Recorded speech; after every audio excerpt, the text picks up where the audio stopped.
Tanda-tanda diterimanya taubat dan penghalangnya.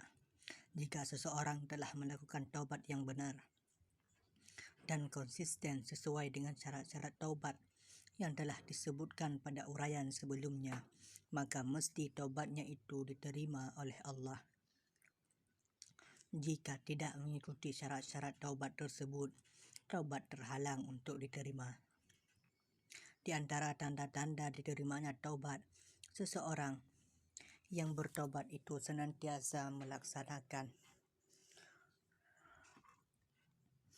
segala apa hal yang diwajibkan oleh Allah dan mengerjakannya dan tidak pernah meninggalkannya lagi, seperti salat, zakat, puasa, dan lain-lainnya.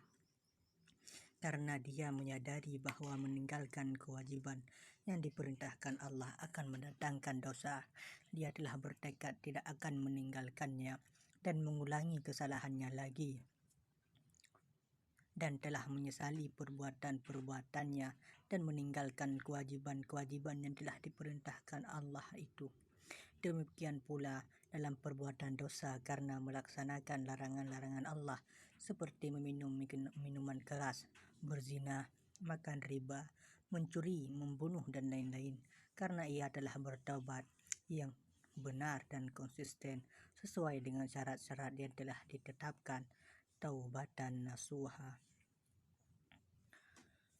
Sebagaimana telah disebutkan sebelumnya, sebagai perbuatan baik bahkan sebagai cara untuk dapat melepaskan diri dari dosa, maka taubat akan menimbulkan akibat yang menguntungkan dan mempunyai pengaruh positif.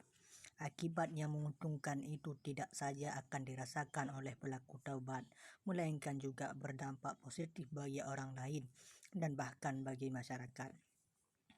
Allah memberi pengampunan kepada seseorang yang sadar meninggalkan kemaksiatan dan kembali taat kepada Allah. Kesadaran untuk meninggalkan maksiat dapat terwujud dalam bentuk permohonan ampun dan dapat pula tanpa disertai permohonan ampun. Tetapi secara langsung seseorang mengerjakan amal saleh. Di samping itu dapat dipahami pula bahwa ketakwaan dalam arti menjalankan segala yang diperintahkan dan menjauhkan diri dari segala yang dilarang Allah selain sebagai suatu kewajiban juga memiliki nilai yang lebih, yaitu dapat menghapus dosa-dosa yang telah dilakukan.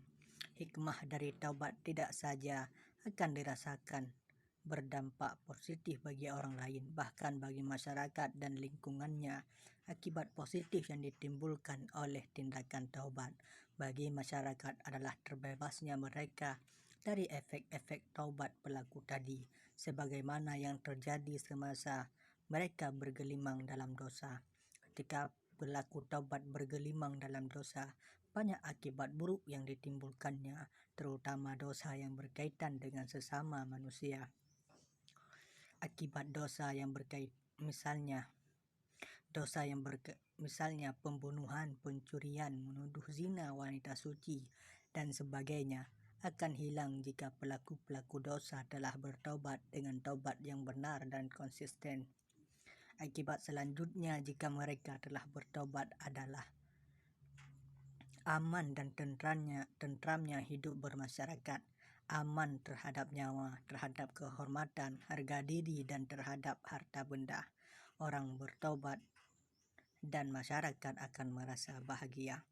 Dari uraian yang telah disebutkan, jelaslah bahwa menurut Al-Quran ada hubungan antara tindakan bertobat dengan kebaikan, ketentraman, keamanan, dan kebahagiaan yang diperoleh dan dirasakan oleh manusia.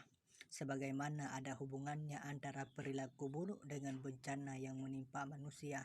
Tetapi karena masalah ini termasuk hal-hal yang bersifat normatif, bahkan imani, maka hubungan dimaksud tentu saja amat sulit, jika tidak mungkin sama sekali, untuk dibuktikan secara ilmiah. Hubungan tersebut hanya dapat diketahui atau tepatnya dirasakan melalui kesadaran dan keimanan batin yang dalam. Jadi di antara tanda-tanda diterimanya taubat seseorang adalah bahwa orang yang bertaubat itu menjadi orang yang saleh dan bertakwa. Jika dahulu sebelum taubat ia adalah seorang yang talih, yang banyak berbuat maksiat, atau ia bertambah saleh dan takwa jika sebelum bertaubat, ia adalah memang orang yang saleh dan takwa. Sebaliknya, yang dahulu terganggu atas kejahatan yang dilakukannya sudah merasa aman dan tentram dari kejahatan-kejahatan yang dia lakukan. Hal demikian itu terjadi jika orang yang bertobat itu bertobat dengan taubat yang benar dan konsisten. Sedangkan orang yang bertobat tidak dengan taubat yang benar dan konsisten, maka taubatnya terhalang untuk diterima oleh Allah, yaitu taubatnya tidak diterima. Misalnya, orang yang bertobat itu tidak menyesali perbuatan maksiat yang telah dikerjakannya, tetapi ia mengulangi lagi perbuatan maksiatnya itu. Ini jika perbuatan maksiat yang dikerjakannya itu terkait dengan dosa kepada Allah. Jika perbuatan maksiat yang dikerjakannya itu terkait dengan hak manusia, misalnya setelah bertobat, ia tetap menyakiti orang lain atau mengambil hak orang lain dengan cara yang tidak dibenarkan oleh agama dan tidak meminta agar dihalalkan oleh pemiliknya atau tidak mengembalikan kepadanya, maka taubatnya terhalang untuk diterima Allah, yakni taubatnya tidak diterima.